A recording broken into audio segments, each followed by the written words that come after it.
One of web designers' biggest complaints over the years has been the lack of choice of fonts. Browsers use the fonts installed on the user's computer, restricting you to using common fonts such as Arial, Helvetica and Verdana.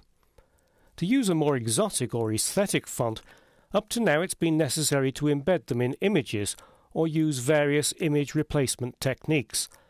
Thankfully, the situation is changing, but it's not all plain sailing. The obstacles to a wider choice of fonts on the web have a complex background.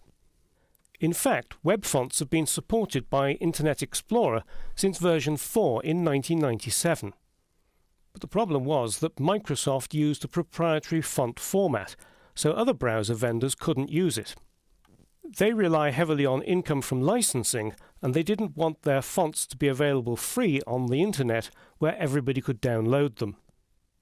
Many fonts are now licensed for use in web pages. Instead of storing the fonts on your website, they're located on the hosting service's content distribution network. And also, there are many free web fonts now available. Although the situation has improved, a real problem is that there are multiple formats of web fonts. Internet Explorer uses embedded open type. This is a proprietary standard that other browser makers can't use. Firefox, Opera, Safari and Chrome support TrueType and OpenType. On the iPhone and iPad, they use Scalable Vector Graphics (SVG). Finally, there's the Web Open Font Format. This is a W3C standard and it's supported by Internet Explorer 9 and all other browsers except Safari. So if Safari comes on board, it looks as though it is the way to go in the future. But unfortunately at the moment, you need to support many different formats if your website is to be seen by people using different browsers. But don't despair. Help is at hand through useful websites such as Font Squirrel.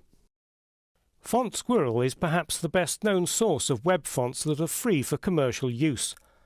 I've selected a font called Nobile on the Font Squirrel website.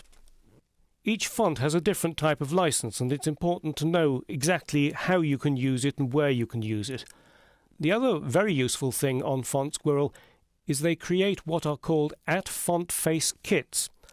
What a font face kit does is it gives you all the necessary formats and also a style sheet to go with them. So click that link and download the font face kit. I've already downloaded it and unzipped the files to a folder called Fonts. You can see that there are a lot of fonts in there, and at the bottom there is a style sheet. Let's just quickly open that. Inside the style sheet are several @font face rules. What this does is it declares a font family called Nobile Regular and then gives the source files for each type. This is the EOT type for Internet Explorer.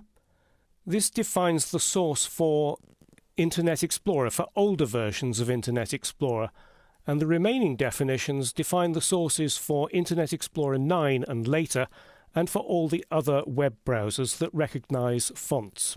So to embed fonts in a web page, you need to import the style sheet from the Font Squirrel Font Face Kit. So let's go into the style sheet for this page here, and I'm going to create an @import rule. Right-click, Code Hint Tools, and URL Browser. And I'll browse to my fonts folder, and I need to find that style sheet CSS. Click OK, close the parenthesis and a semicolon. Just save the style sheet, and you can now see in the Related Files toolbar that the style sheet has been imported. And what I need to do is to use that font family, Nobile Regular, in my own style sheet. So my font family at the moment says Lucida Sans Unicode, Lucida Grande, etc. So I just add, what was it again? Make sure we get the right one, Nobile Regular. Copy it and paste it, put in a little comma there, and save my style sheet. And if I go into Live View, you'll see that the font has now changed. Exit Live View. So toggle Live View on and off, and you can see the difference in the font. and it's as easy as that to embed fonts in a website. Using @FontFace can lift the look of your website, but it's important to remember that each web font that you use increases the size of the download for each visitor. This can significantly slow down your site, particularly for mobile users. Don't go wild and use them everywhere, but judicious use of web fonts can help make your site stand out from the Arial and Helvetica crowd.